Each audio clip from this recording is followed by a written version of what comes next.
Don't want to fix it alone? Call RVFix to get virtual assistance from a master technician today. Hi, I'm Daryl with RVFix, and today we're going to do an orientation on the Go Play 20 FPS. Let's go. So what we want to do first is we're going to start here, and then we're going to work our way around, and then we're going to go inside. So this is your tongue jack, and this is electric, which is nice. Of course, this goes to go up raises it, down goes down. The next thing we have is our on and off for our light. Simple. The other thing with the tongue jack is this little tab right here can come off. Let's say you're out of battery, you still need to raise it. Inside the box, in your compartment, is going to have a manual crank. You'll stick it down on the top here, and you can manually crank it up or down. Okay, the other things that we have, of course, is our 7-way plug. You'll need one of these for your vehicle, and we'll set you up when you pick it up. You have your breakaway cable right here. This right here, this breakaway cable is a safety device. Just in case the trailer and truck come apart somehow, this gets pulled, and this device right here will send power to your brakes as long as you have good batteries. Okay? You have safety chains that you want to hook up, and this is your coupler device. 2 5/16 ball for that is going to work perfect. So the next thing we're going to talk about is our propane tanks. This cover is pretty cool. We're going to take these knobs right here and we're going to loosen them up, and we're going to gain access right here. And inside you'll have your valves for your propane tanks. One thing you want to know with your valves is all the way on or all the way off. Halfway in between can leak. All right, but let's take this off so we can get a better look on inside what it is. So these are our pigtails that go to our regulator. This arrow right here is going to give us a tank that we're going to look at for how full it is. If you look at this eyepiece right here, if it's clear, that means it has propane pressure. If it's red, that means you're empty.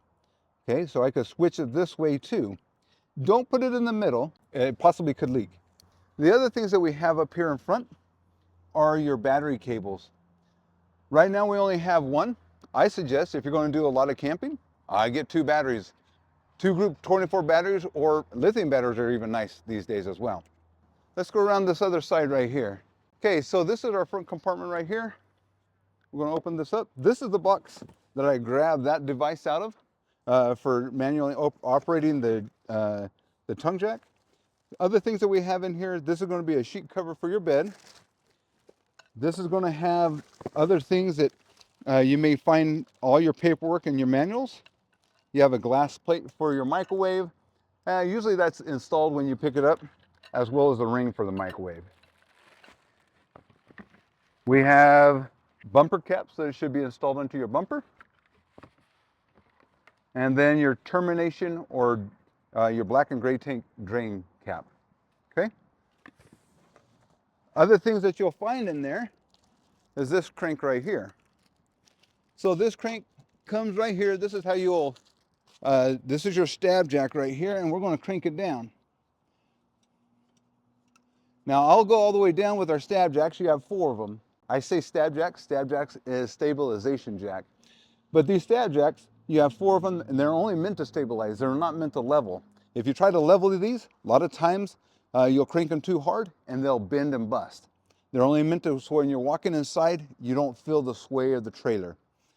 Now you'll notice that I'm doing it with the manual crank. Sometimes they'll give a device. You could buy the piece right here that goes on your drill, and you could do it.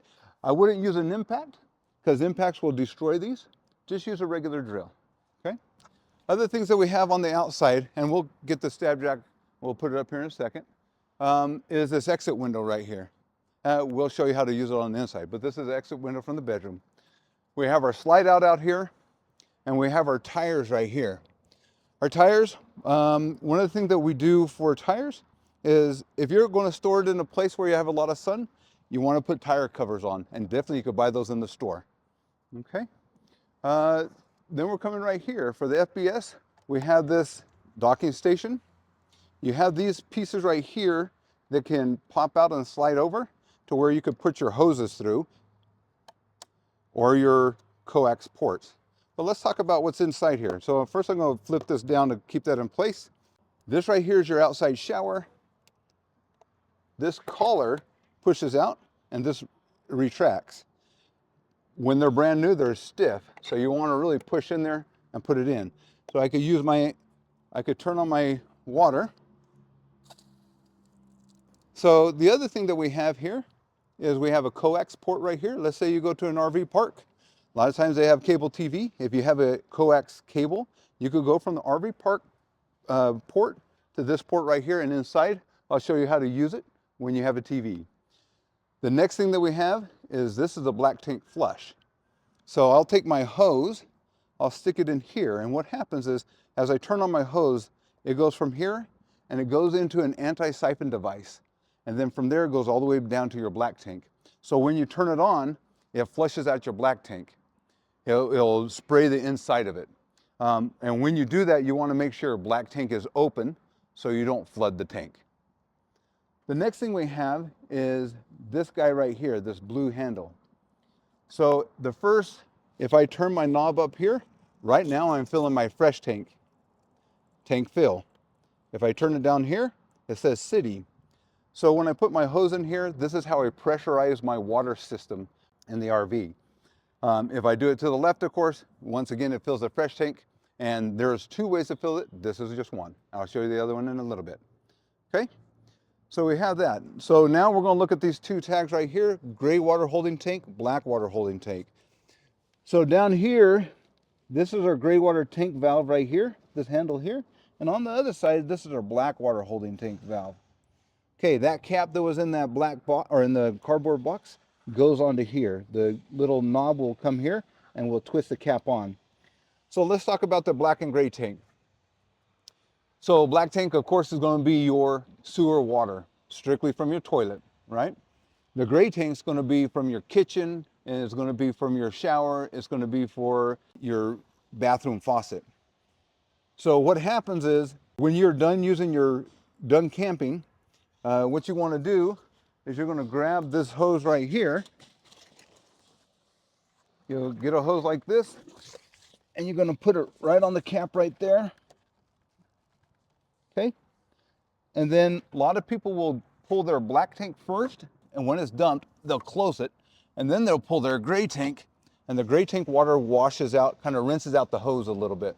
When you're using your black tank, get RV black tank chemical. Okay, and you'll put it in your toilet, through your toilet, and it'll help digest the solids. Okay, and then usually I say use RV toilet paper because that's what it's meant for. All right. So the next thing that we have is our shore cord right here. Shore cord is a 30 amp service. That's what this FBS comes with. And I'm going to just take out the collar. If you watch me, I'm twisting it a little bit and I'm pulling it out. So when I go to put it back in, I twist it back and then I put back on the collar. Okay. Now 30 amps is going to do everything this RV has installed. But what you can do in an RV is you could take that 30 amp and you could dial it down to 15 amp. You could get an adapter. And when you do that, just realize you just took half of the amperage that your RV uses and you cut it, right? So a lot of times people will try to use their air conditioner when it's dialed into the 15. Sometimes it works, other times it trips your breaker wherever you're plugged into. All right, so let's walk around. We have another stabilization jack right there. So this is the back of your RV. In the back of your RV, of course, is your spare tire and then your water heater. Okay, so this is going to be your water heater. Just something to know about your water heater. This is your pressure relief valve right here. Okay, if it has pressure into this, then water will come out here. But there's really nothing to know about this. We're going to show you how it works on the inside. One thing I want to note is what I usually tell my customers when I walk them around their RV is, on the back here, let's talk about the roof real quick. The roof has skylights, it has vents, and each of these items will have a little bit of sealant around them.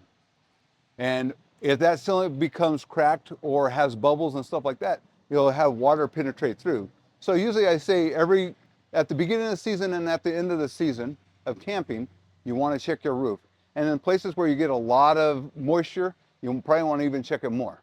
The next thing I have right here is our propane quick connect. If you have the right fitting, you could take and plug in your barbecue grill into this. You get a hose that goes into this, and it'll go to your grill, and you could grill outside. And right next to this, we're going to have our low point drains. Our low point drains are our hot and cold lines of our water system. When I undo them, if I don't have my pump on or hooked up to the city, all it does is relieve the pressure in the lines. It does not drain all the water out of your system. So when it comes to winterization, make sure you take your RV in to get it winterized or do the winterization yourself. All right, before we get going too far, don't let me forget about the backup camera prep. So this is prepped right now for a Furrion backup camera. And so at any time you want to get a backup camera, we can install one for you. And to be able to use that though, you have to have your marker lights on because that's where it draws power. The next thing that we have right here is a ladder prep. Okay, this is a Lippert or LCI device that you can buy aftermarket, and you can sit on there and you can use it to get up onto the roof to check it out.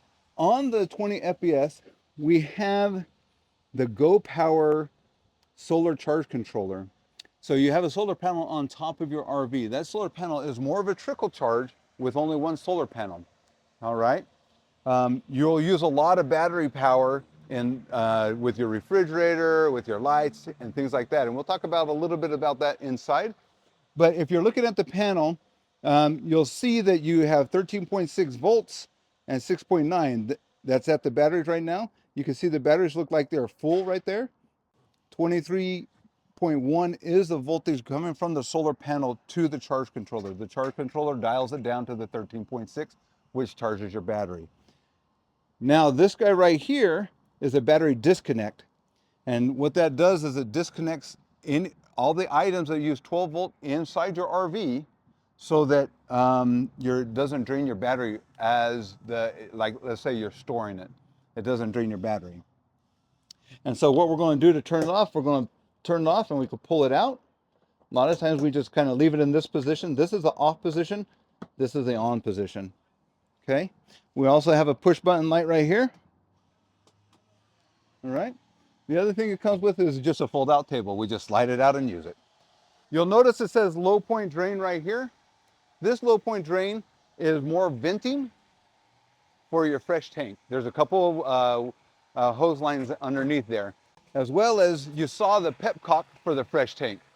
That little lever that you see there, you turn it the other way and it'll drain the water in your fresh tank. All right. So that means when you go to fill it, you want to put it in the closed position as it is now.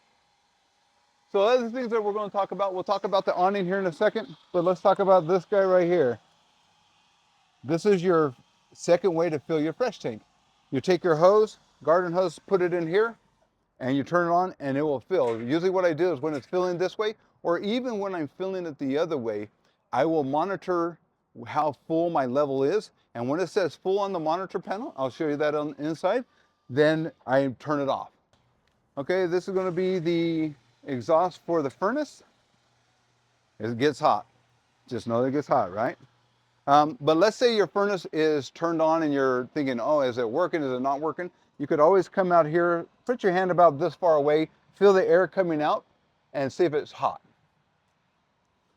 Now this guy right here is the outside plug for your 110. It only works if you're plugged in. Okay, it does not work on battery power. And that reminds me, let's come over here. One more thing that's kind of cool about the FPS. We're going to show you this on video. Okay, that outlet right there is for the inverter prep. And that's why you have those two wires there. All right. Other things that we have are, we have the vent here. Open, closed. Okay, so this is our door. This is our lock. This one right here is deadbolt, and this is our handle lock. The handle lock, there are master keys out there that can open this. So best if you're going to keep it secure, do the deadbolt. We have our steps. Now the cool thing about our steps is that they are adjustable.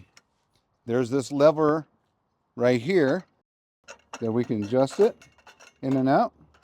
So 1, 2, 3, 4, 5, 6. Right now we're on level ground, and that one's 6 over there. I'm going to put this one down. So when we're adjusting the step though, one thing you want to pay attention to is this corner right here. You don't want to have a gap right here, because if you have a gap right here, that means this is raised up. and their legs are too far extended. And what happens is when you shut the door, it will hit this bottom portion right here and start ripping this off. So make sure, if you can, as much as close as possible, that this corner fits right into that groove or right into the top of this corner there. So what I'm going to do now is we're going to look at how to operate the awning, and we'll talk about the awning. So let's go inside and look at the switch real quick. The awning switch is going to be right here, and we're going to just push it out for right now. So the awning has some lights, and I'll show you the switch on the inside here, but these are the lights. And we're going to extend the awning out. One thing with the awning though that you want to pay attention to is just the wind. They make better kites than they do awnings in windstorms, right? And it's okay that we do the awning this far. We don't want to keep going because it will roll back up on itself. With the awning, let's say it's raining, it's drizzling, and you get a pool of water on the awning. The cool thing about these awnings is that these levers right here, you can now pitch your awning to where the water can roll off. Okay, we're going to push it back up right there, and we could do either side. And we're going to have our main light right here to turn on these lights right here. You can see that this light's off though, but if I push this button right there, it turns on. They have buttons inside too. The other thing that we have is our slide out. We're going to push our slide out. Things that you want to pay attention to is that there's nothing on the other side, so you don't hit it. When you're bringing the slide out in, make sure there's nothing on top of the roof. A lot of times you go camping under trees, and those tree limbs and things will get caught right between on the roof. And as you're bringing it in, you start taking those branches and things that have fallen and scraped over the wipe sill that's up there. So as we come out, listen. When you hear that ratcheting sound, let go. That means you're all the way out. All right? One thing with the slide out, so the slide out is on the driver's side over here. The slide out motor is actually up underneath the RV over on this side. With that slide out motor that's over on this side, if you look up underneath here, there is a panel right there that's screwed in. It looks just like the underbelly. That's where we gain access to that slide out motor. So we have other things on this panel right here. We have the water pump. Water pump's right here, okay? Now, if you want to find your water pump, disconnect it from city, turn on the water pump, and listen for it. I'm going to show you where it is today though. So now we're going to go over the water heater. We're going to turn the water heater right here, turn it on. You see the fault light? Right now the water heater is trying to ignite. I can barely hear it. It's going tick, tick, tick, tick, tick, tick. When it does light, this fault light goes out. And then if it comes back on, that means it didn't light. So right now it's trying to light and it's not going to light because I don't have propane. So we're going to turn that off for right now. The next thing that we have right here is electric water heater. Or the electric portion of the water heater. This right here only works as if you are plugged into the shore cord. Your shore cord is plugged in and it's into a 120 volt or a generator or something like that. All right? So we'll turn that off. So we have the battery. It says it's full. It's always going to say it's full when you're charging. All right? If it doesn't say it's full when you're charging, you have issues. You have fresh tank, black tank, and gray tank. All right? As those fill up, of course, they're going to go from empty to full. There's a lot right here going on. You have your LP CO2 detector right here. So it will detect CO2 and propane vapor. And when it does that, it makes this loud beep, beep, beep, beep. And it just keeps going and going. Sometimes this thing will go beep. And every once in a while it'll do a beep again. If it does that, that just means your battery in your RV is low. Fire extinguisher. Okay, we're going to look over here. This right here, I'm going to push right here. It's going to pop out. And this is going to be our breaker, converter, and fuses. Breakers are for AC power, 120 volt power AC, same thing. Okay, our fuses are battery power, 12 volt power. And this fan, we're going to say that, so the fan helps the converter cool off, and the converter, what it does is it takes the AC power here and changes it to battery powered DC power here. All right, and you can see that these right here are labeled. So the 30 amp main to the microwave, the 20. And these are labeled here. These are the different circuits for the AC and DC power. Your water heater, if you want to know where to access your water heater, it's going to be behind this panel. Let's look at the Envision refrigerator. So to turn it on, we're going to push and hold for 5 seconds. Right? So now it's on, push and hold for 5 more seconds, and we turn it off. So we can adjust the temperatures for this refrigerator.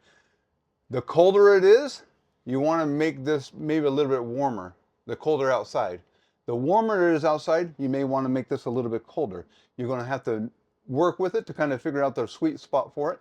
But usually 39 degrees inside here, and somewhere in the, you know, anywhere from 15 to, you know, 5 degrees somewhere in the freezer section here. So what I can do to change that, my temperature, I'm going to just push this button right here. And this is going to be for the temperature. You see how it's at 39 now instead of 38? 38 is what it was set before. Now it's set at 39. So I'm going to do the same thing right here. It says it's 6 degrees, 7, 8. And we could go up. And what will happen, those numbers will go up, and then they'll hit a certain point, and they'll come back down, and you'll circle through. All right, so let's just turn that off.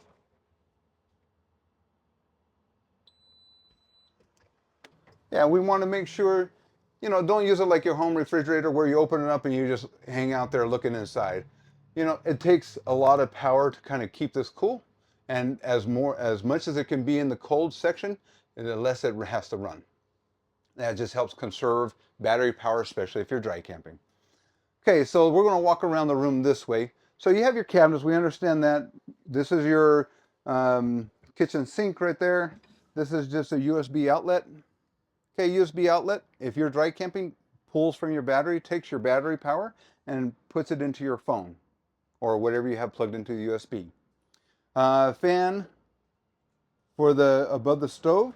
So that vent on the outside, this fan goes with that vent. So as the stove is burning CO, then you want to be able to take that and kick it outside. That's why you have the vent. Okay, it has a light as well. We'll turn that off.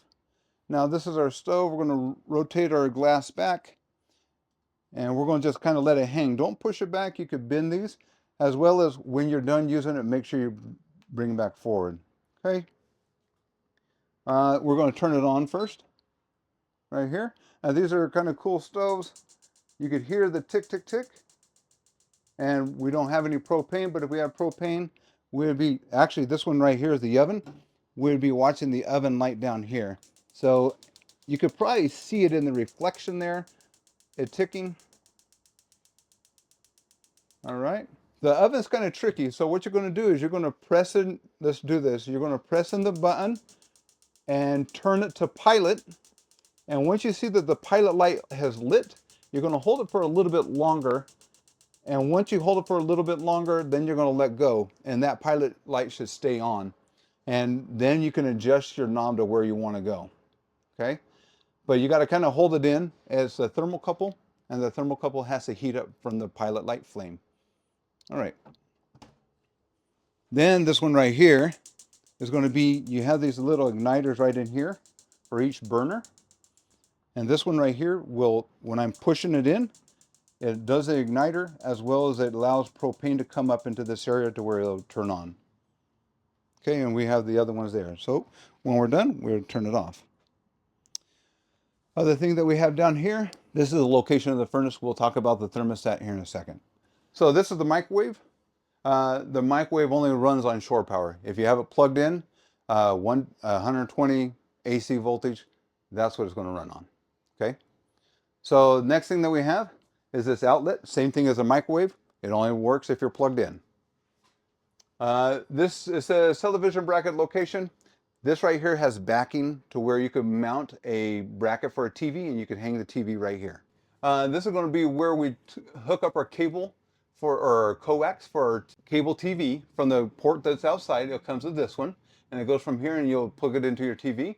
And when you use it, this button right here is for the antenna. so you could get over-the-air channels wherever you're at. You have to do a channel search or scan on your TV. But when let's say you want to use it for just cable because you're at a park and they have cable, you want to make sure this is turned off, or else it'll disrupt the cable signal coming to your TV. As well as it has another outlet up here for your TV. Okay, just a couple hooks right there. Window shade. This is a tension shade. It goes on this wire right here. Let's say this wire is loose or this cable is loose right here, and this is sloppy. You can wrap it around this piece right here, get a little more tension to help it keep it up. So these are just cabinets. We understand that. You have a push light right there. This is going to be your bed. The bedspread, like I said, it was in that box. We can lift it up. This does come up. And we have some baskets down there, but just some storage area right here. Okay, now we'll come over here too. We have another outlet, but this is the exit window I was talking about on the outside. We're going to take this, pop it open. When they're brand new, they get a little stuck. Go like that. You can remove this. You can remove the screen, especially during an emergency. But remove the screen. I've seen people pass things back and forth through the window. This just pushes all the way out. All right. So we're going to close that up. So now what we're going to do is we're going to look right above us. This is our air conditioner. Air conditioner does not work if you're not plugged in. So you have to have shore power to be have this working, or AC power. So we have two knobs. One is our fan right here, and if you look, there's white and blue symbols on our fan. Okay, so the blue symbols are going to be our cold setting, and so we're going to turn. Actually, we're going to have it makes us turn it to the white first, and this is our indicator arrow, higher, highest, and now we're going to do. This is cool, high cool. All right, this indicator right here tells me how cold I want it in here. Right? Blue is going to be cold, red is going to be hot. It's not going to be hot, it's just going to be air temperature. All right? You have a couple louvers right here you can shut off, turn on, same on this side. Usually you want to keep them both open, just control it right here. The other things that we have for air conditioner, let me just turn this off, is these are our filters. Just a little bit of maintenance, take care of them. Make sure they don't get dirty. Or if they're dirty, clean them up. All right. Other things that we have. So this is our slide out. Our slide out comes with our bed. Opens up. Our couch, our bed. Okay. And you can see that there's another table underneath here. This is going to be our smoke detector. If it starts chirping at you, if it starts really chirping at you, leave. If it's just chirping at you, it could be the low battery. The next thing, this is going to be for our furnace. Okay, these are fun because a lot of people, when they'll get it like this, and the furnace won't be running because it went through a timeout session, and they'll go right here and they'll say, hey, it's off. The one thing with this furnace thermostat is that you got to click it off. It has a positive latch right there, click off. So right now I could hear the furnace running, and how the furnace works is this. When I turn it on, the fan starts moving, and it has to go through a couple of safety checks before it starts to ignite. Once it goes through the safety checks, it will ignite, and then it'll start bringing hot air into your RV. Okay, and if you're wondering, oh, is it working or not, you could always go outside, like I said, put your hand about, say, 8 inches away, and see if you have warm air coming out of there, out of the exhaust. But here we go. I turn it on, and I'm going to increase the temperature. Now, this right here tells you the temperature kind of in the RV. This right here says, hey, increase it or decrease depending on how you feel. All right, so we're going to turn that off, and I can still hear the fan running.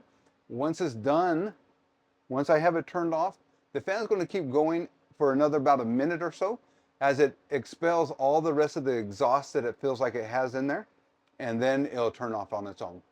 This is our bathroom, wall switches, light, fan. Leave the light on. This is our sink, our stopper. This right here is our GFCI. It's an outlet that when you're near water, you need to have one of these just in case you get some, or if you have something plugged in and it falls in the water. So this will trip under different conditions than the breakers that you will have in the panel there. This trips a little bit more easier, it's supposed to. all right? And so what you do is if it has tripped, you can come in here and push the buttons. That's the test button. And if you see it tread, it's not working, all right? Shower, self-explanatory. You do have a fan here. There is a vent right here that you can open and close. There is a switch for the fan right here. So if it's not working on the wall switch there, make sure that one's on too. When we're packing up, make sure it shuts, or you shut it down so that as you're driving, it doesn't fly off. Now for the shower, the best way to use a shower, especially if you're dry camping, if you have all the water and you're plugged into water to like a city water hose, great, you could use all the shower you want, right? But let's say you're dry camping, a lot of people, what they'll do is they'll turn it on, get wet, lather, and turn it off, lather up, and then after they're done, they'll turn it back on, and they will rinse off. The way they do it so that you don't have to control these knobs here is with this lever up here. This lever right here, on, off, will keep your temperature set here while you have it turned off showering, okay? The toilet, we're going to foot flush it right there, okay? Now, we want to keep a little bit of water in the bowl right there because the gases from the black tank will come up through. That water right there is a seal for that. All right, looks like we are done for the day. This is the orientation for a 20 FPS. Good luck camping. Thanks for watching. Every RV is different, and it can be difficult to remember everything. But don't worry, we're here to help. If you've got questions about your specific RV, call RVFix at 844-66-RVFix. You'll get in touch with a master-level RV technician that can help walk you through any question you have so you can get back to doing what you love most.